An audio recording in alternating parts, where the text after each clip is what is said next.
The night the napkin slid from my lap and touched the porcelain rim, I knew it was time to stop being agreeable.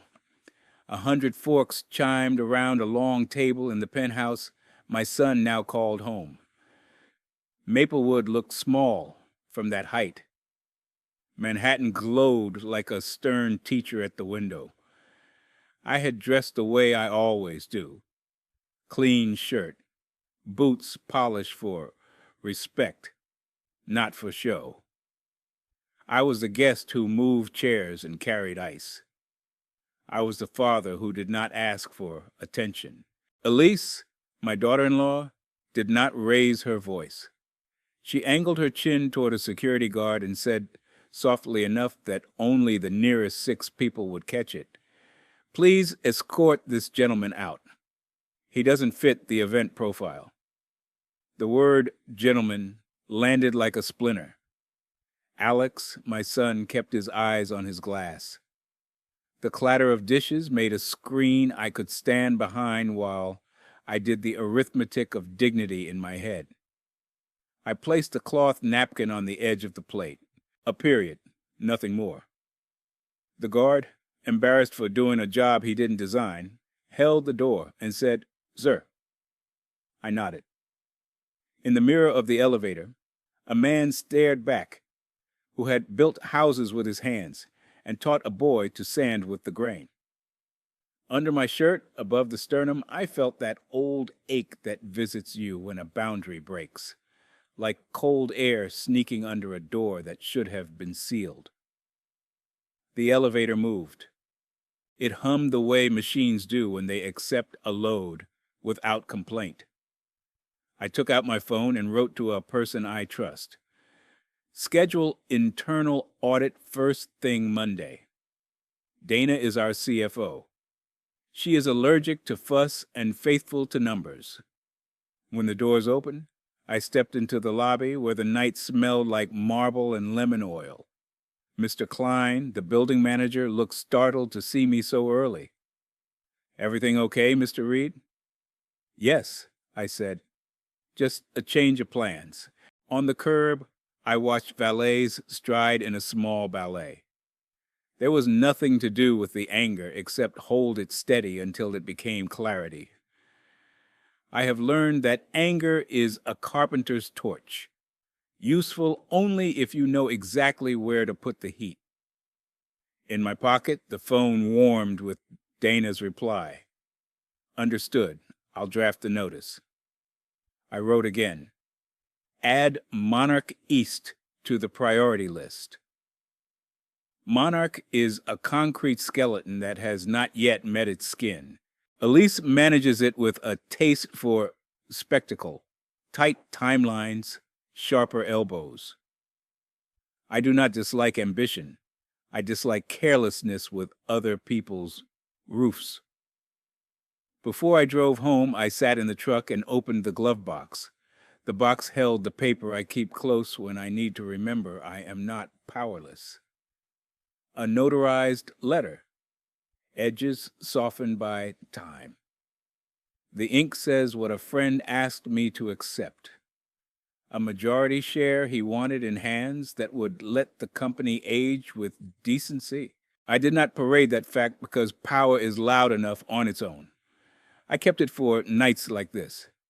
A reminder that quiet is not the same as weak. If you ever find yourself humiliated in public, here is a practical step. Write down, within the first hour, the facts you can prove: names, time, words used, any witnesses. Keep that record in one place. This is not legal advice. Consult a local professional. I drove home by the long road. The river on my left kept a slow promise.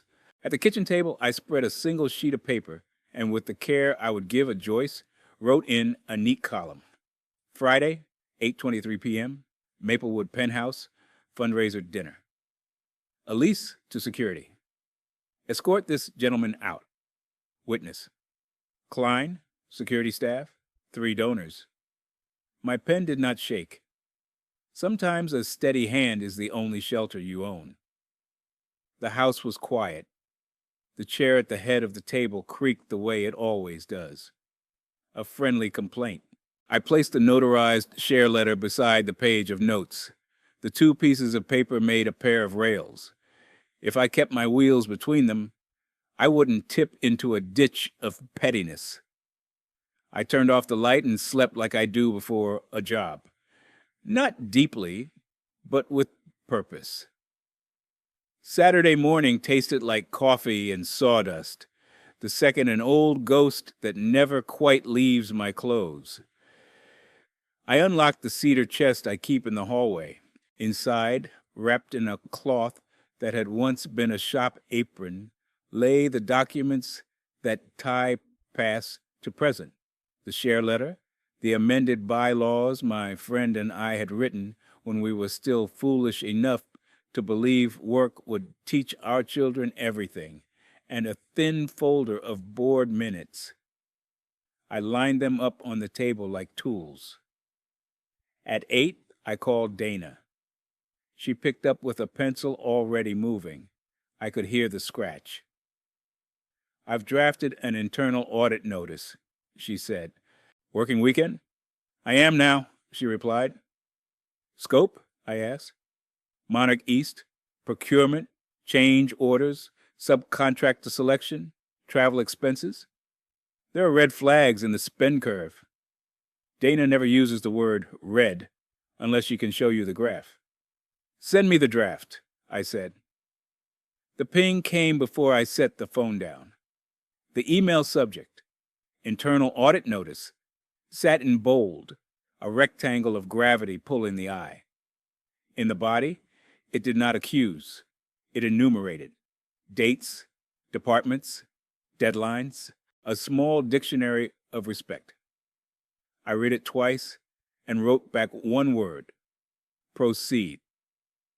After Dana, I called Marla, the estate attorney who has no patience for television law. She does not threaten. She measures. "I need you to confirm," I said, "the current status of my voting rights and the conditions for emergency governance in case of project risk." She asked two questions I should have asked myself earlier. Is there a conflict of interest involving any family member on a major project? Yes. Have you documented any incident that could affect workplace safety or culture? Yes. Marla exhaled in that way that says, "I will move the bricks, but you must carry some yourself." "Come by Monday at 9, she said. "Bring the notarized letter and the bylaws. I'll prepare a board agenda for an emergency session." When I hung up, the house felt less hollow.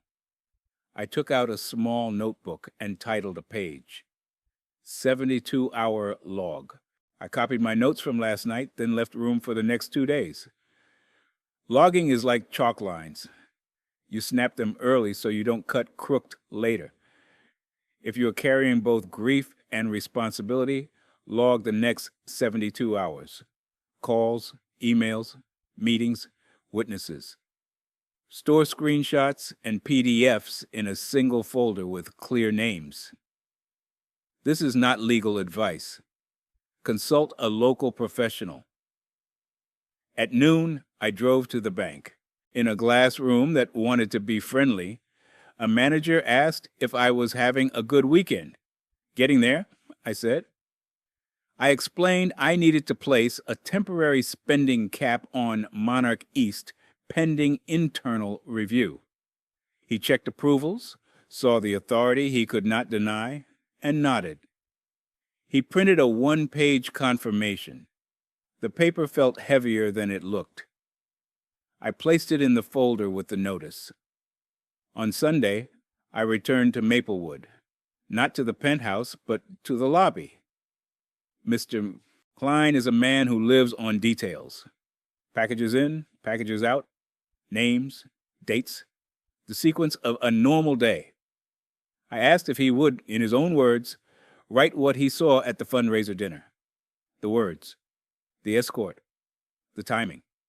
"Don't color it," I said. "Just the plain shape." He wrote carefully, like a person walking with a cup of water across a new floor. He handed me the page. "I'm sorry you went through that," he said. "These buildings confuse people. They make them think height is equal to worth." "Thank you," I said. I folded the statement and slid it beside the bank confirmation. The folder grew a spine. That afternoon, I drafted a message to my son. I did not accuse. I named what happened, and I named the boundary. "Alex, on Friday I was escorted from your home at your wife's request during a company-related event. That will not happen again. I am initiating an internal review of Monarch East and scheduling an emergency board session. I would like to meet you privately on Monday, 5 p.m. at the office. We will separate personal from professional. I am your father, and I expect respect in both roles. Dad." I read the message out loud to the empty room to ensure it sounded like me. Firm, not theatrical. I pressed send. The phone stayed silent for a long time, which is a sentence a parent knows by heart. That evening, I checked the lock on the cedar chest, then set the folder on the counter where a person leaving the house cannot miss it. Internal audit notice in bold. The bank's cap confirmation, Mr. Klein's memo, the board agenda Marla had just emailed, and underneath, the notarized share letter with its raised seal catching the light. I poured water into a glass and kept the glass by them like a guard. Monday began with rain that looked like calm from the window, but drove hard when it hit the street.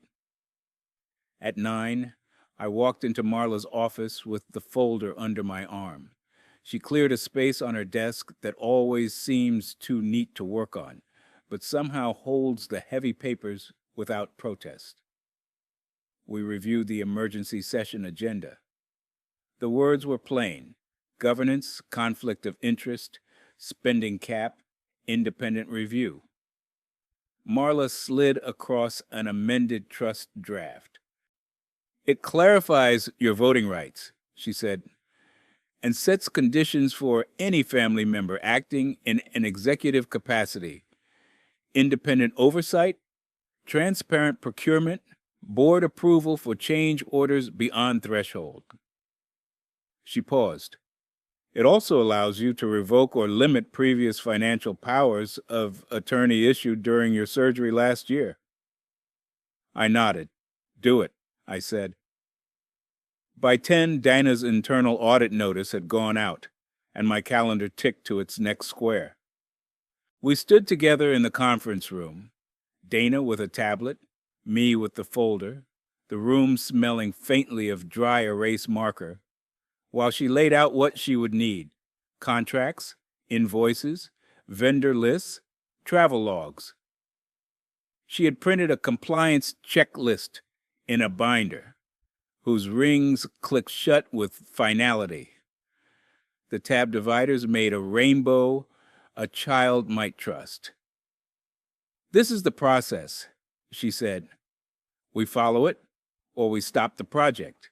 I thanked her for speaking with the simplicity that protects grown-ups from pretending. At noon, I signed the project hold notice. The stamp came down, and the ink bled a small bloom that felt like conscience. A courier carried it to Monarch's site office, where the paper would land on a desk that had never been as clean as its owner pretended. By 2, the bank confirmed the cap was in effect. No new change orders would be processed until our questions had answers. At 3, I asked the receptionist to print the board agenda. Emergency session. I held the pages and felt the weight of what words can do when they wear a suit that fits. Paper does not replace courage, but it arms it. I rested the agenda on the table and waited for the clock to push the day toward 5. Alex arrived early, which is not his habit. He looked older than I remembered from Friday. The kind of older that comes from having run too fast to a place that did not want you. He sat, then stood, then sat again. Dad, he said, and could not decide whether to lift or lower the word. I got your message. I meant every line, I said. I won't repeat our home history. I will state facts relevant to work. On Friday, your wife used her authority in your home to humiliate me at an event tied to our company. Today, I exercise mine to protect our company from any risk, including those created by family. We are going to separate these streams now. Alex stared at his hands, then looked up. She thought you were, I don't know, making donors uncomfortable. I am the person who built the first office desk for this company from reclaimed maple, I said. If donors are uncomfortable with my face, they will be comfortable somewhere else. I let the sentence sit between us until it cooled. I took out the amended trust draft and slid it across to him. This clarifies how we will proceed. It sets bright lines. It limits any power you hold over company finances unless conditions are met. It requires independent oversight for projects managed by family. It protects you as well, from accusations you cut corners to help a spouse. He read without moving his lips. Good habit, learned late. His throat worked as if swallowing the taste of a new tool. Then I opened the cedar-colored folder. I laid the pages one by one on the table as if framing a cabinet door.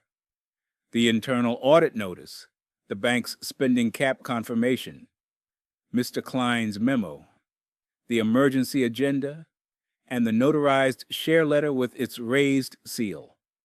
I did not stack them, wedge them, or tap them to square the corners. I let them breathe. I am not here to embarrass you, I said. I am here to set the house back on its foundation. Alex's mouth tightened, then softened. She shouldn't have called security, he said. I should have said something. I let the regret live in the room without rescuing him from it. Regret is not drowning. It is a swimming lesson. Here is what happens now, I said. Monarch East is on hold. Dana will conduct the internal review. If everything is clean, we resume, possibly with different leadership. If there are problems, we address them, and we do not blame the person who found them. Meanwhile, we will not conduct business at your dinner table. If I come to your home, I come as your father. If we meet as colleagues, we do it here. He nodded. His eyes shone in a way that asks for a dock to hold to. I offered one. I would like you to come by the shop this weekend. The old rocker your mother loved is losing a steady rhythm. It needs a piece cut and a joint reset. We can do that in 2 hours if we don't talk. It will take as long as it takes if we do. He smiled for the first time since he walked in. I'm in. Before he left, I added 2 sentences a company can live by. No one will be shamed. Everyone will be accountable. Those are not opposites. He looked at the papers on the table, the words grown adults use to avoid saying what hurts. And then he looked at me. Thank you for not doing this on a stage, he said. Justice doesn't need applause, I answered. It needs doors that open and close at the right times. If you are preparing to confront a loved one at work, draft your boundaries as you would a scope of work. Clear, specific, measurable, written. Decide which room you will use for which conversation. Home for love, office for policy, and do not mix the two. This is not legal advice. Consult a local professional. When Alex left, I stayed at the table and ran my fingers over the raised seal on the notarized letter. It felt like finding a stud behind drywall. You knock, you listen, you anchor yourself to what holds. Rain beat its patient rhythm on the windows. Somewhere across the river, a skyline pretended permanence. I gathered the documents, slid them back into the folder, and breathed the clean smell of paper and ink. We were not finished. We were finally beginning.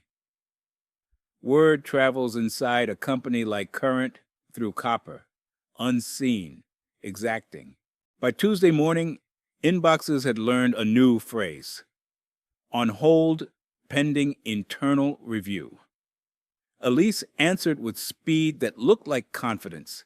She sent a chain of emails that began with surprise, moved through irritation, and settled into certainty. The hold would harm timelines, donors would walk, reputations would bruise. Dana replied with protocol. She attached the compliance checklist, a document with tabs and calm. Please upload contracts, change orders, travel logs, and procurement justifications to the audit folder by Thursday at noon. No exclamation points, no apologies. Just the hallway lights turned on. At lunch, I walked the Monarch East site. The air tasted like wet gypsum. A crane paused, as if listening for instruction. On a desk inside the trailer, the project hold notice lay where the courier had placed it, the inked time stamp like a heartbeat. I did not touch it. I looked at the whiteboard that tracked inspections and deliveries. A smear of marker turned today's date into a blur. The site lid, a woman named Priya with the posture of someone who knows where the edges of a hole are, met me halfway. We're safe, she said. We won't pour or frame without paperwork. We'll use the time to tidy, to measure twice. She smiled. My grandfather was a carpenter. I nodded toward the sky. So is the person who keeps those clouds from falling. In the afternoon, an email from Elise arrived, addressed to a wide list. It argued that the hold was disproportionate, that scrutiny would undermine leadership, that she had followed all standard practices. She attached photos of ribbon cuttings from other cities where cameras liked her angles. I could feel the pull to answer and correct, to rake her words until only the true grain showed. Instead, I forwarded the email to Dana and added 3 words: for the record. The record is where adults put their impulses so they do not become weapons. At 4, Dana stepped into my office with a binder. 2 irregularities already, she said. Vendor selection for elevator systems. Lowest bid not chosen. Justification thin. Also, a series of travel reimbursements that overlap with personal events. She placed the pages down. The way a nurse places test results, careful not to bend the corners of consequence. Could be explainable, she added. That's why we ask questions in pairs. We scheduled interviews with procurement and site accounting. We documented the timeline. We kept our sentences short enough to hold their shape. Late that evening, my phone vibrated with a message I had wanted all weekend. Can we talk? It was from Elise. I considered the room, not the penthouse, not a hallway, not a restaurant where waiters would hear every word and carry some version of it home. I wrote back. Tomorrow, 8 a.m., conference room B. Donna will join for the first 10 minutes. Then you and I will speak. She replied with the letters people send when they are too tired to pretend formality. Okay? Morning came with that thin gray light that makes offices look honest. Elise walked in with a coat she didn't need but wore like a shield. Dana laid out the scope and the timeline, then left with a nod. Elise sat. Her hands were steadier than her eyes. She opened with a sentence that had cost her sleep. "I'm sorry I called security on you." I let the apology land without demanding it bow. "Thank you," I said. "We're here to discuss governance, but I accept the apology." She looked at the table where the compliance binder rested. "Am I being pushed out?" "You are being held to the same standard as anyone who is loved by someone with decision power," I said. "Higher, not lower. The hold exists to protect the project and to protect you." She swallowed. "I know how this looks." I nodded. "Perception is a tool. We won't sharpen it against you, but we won't let it cut the company either." We went through the irregularities. She explained the elevator choice, an expedited delivery promise, a maintenance schedule that would save in year 5, a vendor she'd worked with before. "Put it in writing," I said. "Attach the comparative analysis. Show the numbers." She didn't flinch. We addressed the travel reimbursements. 3 weekends away that collided with site visits on Mondays. "Poor judgment," she admitted. "I blurred lines." "We're going to unblur them," I said, "for your future work and for anyone watching." She nodded again and then did one more difficult thing. "I will step aside from Monarch East if that helps the company heal." Some people resign to draw praise, some to stop a bleeding they can feel. I could not yet tell which this was. "Let the audit finish," I said. "Then we decide. If you find yourself managing someone you love, create a written rule that your love cannot edit. One oversight layer that does not report to either of you. A spending cap that triggers board review, and a clear recusal process. Put that rule where the work lives. This is not legal advice. Consult a local professional." The town hall was set for Thursday afternoon. We chose the small auditorium, the one with seats that leaned just enough to invite attention without sleep. I spoke plainly. I explained the hold, the audit, the goal. I did not use the word scandal. I did not perform outrage. I told them what would remain the same: wages, safety, the promise that no one would be shamed in a meeting. I told them what would change: documentation for decisions, independent oversight when family is involved, a hotline that goes to an outside firm. When questions came, I answered the ones I could and named the ones I could not. People can tolerate silence if it is honest. After the town hall, Alex asked for a minute. He had taken notes, probably to keep his hands from a more public apology. "You did well," he said. I looked at him like a man looks at a bridge he helped build. "We did a necessary thing," I said. "Well, we'll be measured later by whether a roof holds when it rains."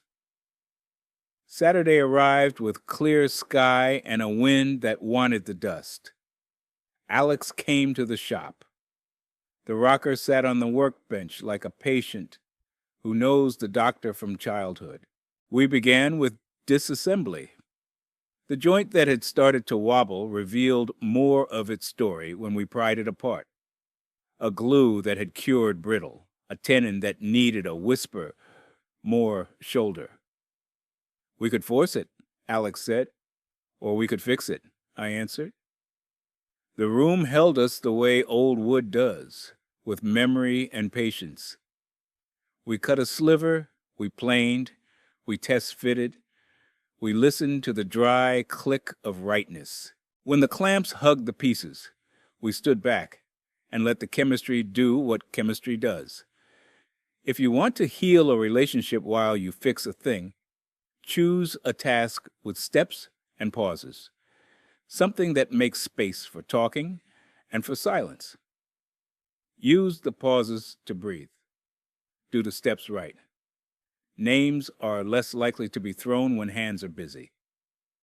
This is not legal advice. Consult a local professional. The audit closed 3 weeks later with a report that did not shout. It spoke in sections. It acknowledged good work that had been done under pressure. It identified 2 policy breaches, 1 procurement deviation without full justification, 1 cluster of expenses that required reimbursement. It recommended training for project leads on conflict of interest and travel policy. It did not ask for anyone's public humiliation. It asked for signatures and a schedule. Elise sat across from Dana and me when we presented the findings. She had a pen and a composure that looked earned. "I'll reimburse," she said, "and I'll take the training." She looked at me. "I also believe it's best if I move to another project not connected to the family for a while." That was a surprise wrapped in wisdom. "I agree," I said. "You'll have my support for the transition." I had prepared a letter I hoped I would never need. I did not send it. Instead, I wrote a different one and sent it to the whole company. It was brief. It reaffirmed the standards. It thanked the people who followed the checklist even when it pinched. It reminded us that buildings outlast feelings, and that is why feelings must be treated with the same diligence we give to concrete mix ratios. At home, I wrote another letter by hand. It had 3 lines and lived in an envelope with no stamp. "Elise, thank you for your apology. Thank you for choosing a harder path. The door of this family is open. The threshold is respect." I placed the letter in the cedar chest with the documents that had steadied me. Some words are meant to be read only when a future asks for them. We met as a family on a Sunday afternoon with no catering and no cameras. I put a rule on the table where dessert would usually go. We could speak about work for 15 minutes at the end, not at the beginning.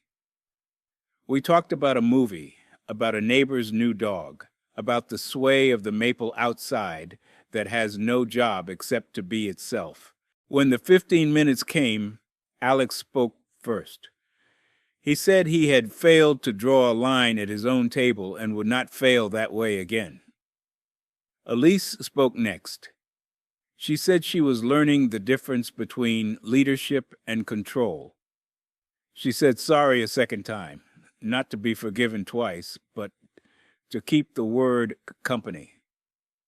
Then we did a small ritual, because families hold better when they share a thing they can touch. I took out my grandfather's wooden ruler, the one with the brass edge worn smooth by drawers. I handed it to Alex. "Each mark on this stick is a boundary," I said. "Not a fence, a measure. We will check our work against it." I had considered making a speech. I did not. I let the wood do the talking it had done for a century. As light thinned, we walked outside and listened to the cicadas insist on their brief lives. No one made a toast. No one announced a victory. The house felt taller, not because it had grown, but because we had remembered to stand up straight inside it. A week later, Elise started on a project in another division. She sent a note to her team admitting where she had erred and promising to ask for help sooner. Dinah forwarded the note to me.